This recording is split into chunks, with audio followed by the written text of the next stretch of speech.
मुंडेंच्या राजीनाम्याबाबत ही सर्वात मोठी बातमी आपल्याला बघायला मिळते।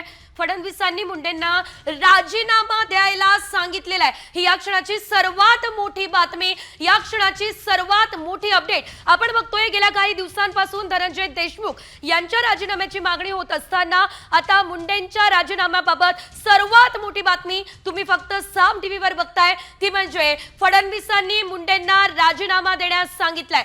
अधिकची अपडेट घेऊयात आमचे प्रतिनिधी गणेश कवडे यांच्याकडून।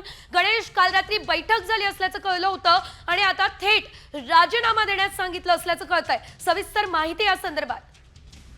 नक्कीच संतोष देशमुख हत्येतील सगळे फोटो आहेत ते सध्या सोशल मीडियावर व्हायरल झालेले पाहायला मिळत आहे। कारण की संतोष देशमुख हत्येतील चार्जशीट आहे ती देखील पोलिसांनी आहे ते कोर्टामध्ये सादर केलेली आहे आणि यानंतर समाज माध्यमांमधून देखील आहे ते मोठ्या प्रमाणामध्ये टीका होताना पाहायला मिळत होती सरकारवर। आणि याच पार्श्वभूमीवर काल ज्यावेळेस हे सगळे फोटो आहेत ते बाहेर पडले आणि या फोटोच्या नंतरून आहे ती मुख्यमंत्री उपमुख्यमंत्री अजित पवार आणि त्याचबरोबर राष्ट्रवादीचे राष्ट्रीय अध्यक्ष प्रफुल्ल पटेल यांच्यामध्ये देखील एक बैठक पार पडली आणि याच बैठकीमध्ये आहे ते धनंजय मुंडे यांना देखील बोलवण्यात आलं होतं आणि त्यानंतरून धनंजय मुंडे यांचा राजीनामा संदर्भात आहे ती चर्चा झालेली आहे आणि त्यानंतर मुख्यमंत्री यांनी धनंजय मुंडे यांना स्पष्ट सांगितलं आहे की सरकारची प्रतिमा आहे ती मलिन होताना पाहायला मिळते, त्यामुळे तुम्ही आहे तो राजीनामा देण्यात यावा। त्यामुळे आता धनंजय मुंडे आज राजीनामा देत आहेत का याकडे सर्वांचं लक्ष लागलेलं आहे। निश्चितच, मात्र आता राजीनाम्याची मागणी जर करण्यात आलेली आहे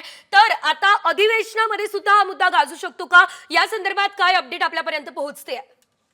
नक्कीच आज अधिवेशनामध्येच आहे ते धनंजय मुंडे येतील आणि त्यानंतर मुख्यमंत्र्यांकडे आहे तो राजीनामा सुपूर्द करतील असं देखील सूत्रांकडून माहिती मिळते। कारण की गेल्या काही दिवसांपासून वेगवेगळ्या ठिकाणाहून आहे ते धनंजय मुंडे यांचा राजीनामा घेण्यात यावा। कारण की वाल्मिक कराड हा जो मुख्य आरोपी आहे याचे आणि धनंजय मुंडे यांचे जवळचे अत्यंत संबंध आहेत आणि त्याचमुळे या प्रकरणामध्ये धनंजय मुंडे यांचा देखील सहभाग असल्याचं आहे।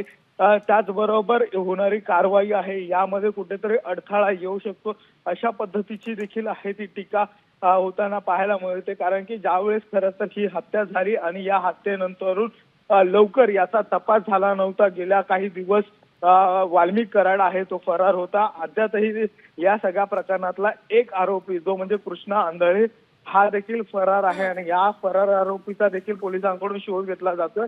त्यामुळेच कुठेतरी या सगळ्या प्रकरणाला आहे ते वाचा होण्यासाठी आहे जर मंत्रिमंडळातील वाल्मिक कराड याचा जसं सारखं सातत्याने ही गोष्ट लावून धरलेली की याला लात मारून फडणवीस साहेब बाहेर काढा, त्यांनी हे ऐकावं। अजितदादांना सुद्धा मी कधी बोललो नाही आत्तापर्यंत आणि त्या दाण्या फाण्याचं तर आपण नावं नाही घेतलं, त्याला गिनीत नाही मी आणि त्या असली किती बोलतो रोज बोलतो मी। पण काल मला वाटलं की आमच्या एका भावाचं जरी एवढी क्रूर हत्या केली तर फडणवीस साहेब तुम्हाला विनंती याला लात मारून बाहेर काढा। आणि अजितदादांना सुद्धा सांगितलं होतं की तुम्ही याला आता लात मारून बाहेर काढा, पण 302 मध्ये सुद्धा घ्यावं लागणार आहे। सुट्टी नाही, त्याच्या टोळीला पण त्याला पण। हे 150 ते 150-200 लोक भरतायत, थोडी नाही आहे। आमचेच फितूर निघाले हो, काय आमच्याशीच गोड बोलून दगाफटका करणारे सुद्धा काही निघाले नसता, मागच कार्यक्रम वाजला असता, चार्जशीटच दाखल नसतं झालं। पण मुख्यमंत्र्यांनी आता निरोप दिला असं सांगितलं राजीनामा देण्यासाठी। मला आणखीन ते माहीत नाही, आपल्याकडचं कधी खोटं नसतं, कारण मीडियावर माझा किती विश्वास आहे मीडियावाल्याला माहिती। पण मी ते बघितलं पण नाही, पण मी कालपासून हे सातत्यानं आता लावून धरलेलं आहे की फडणवीस साहेब तुम्ही याला लात मारून बाहेर काढा, अजितदादा तुम्ही याला लात मारून बाहेर काढा। हे काल पासून सातत्यानं मी सांगतो, त्यांनी हे ऐकावं। नाही पाटील, झालंय, सांगितलेलं आहे, म्हणजे हे सगळ्यांसमोर आलेलं आहे की राजीनामा द्यायला सांगितलेला आहे। आता पुढं काय म्हणजे मुख्यमंत्र्यांनी सांगितलं मग तर चांगलं आभार, मी तर मुख्यमंत्र्यांचे मनापासून खरंच आभार मानणार। आणि अजितदादाचे सुद्धा याला लात मारून बाहेर काढलं तर। आणि आता कौतुक करायचं आहे आम्हाला तुमचं दोघांचं पण, फडणवीस साहेबाचं पण आणि अजितदादाचं पण, तुमचं स्वागत पण करायचं आहे। 302 मध्ये घाला, आम्ही वाट बघतोय आतुरतेने तुमचे स्वागत करण्याचे शब्द आमच्याकडं राखीव ठेवलेत आम्ही आणि कौतुकाचे पण।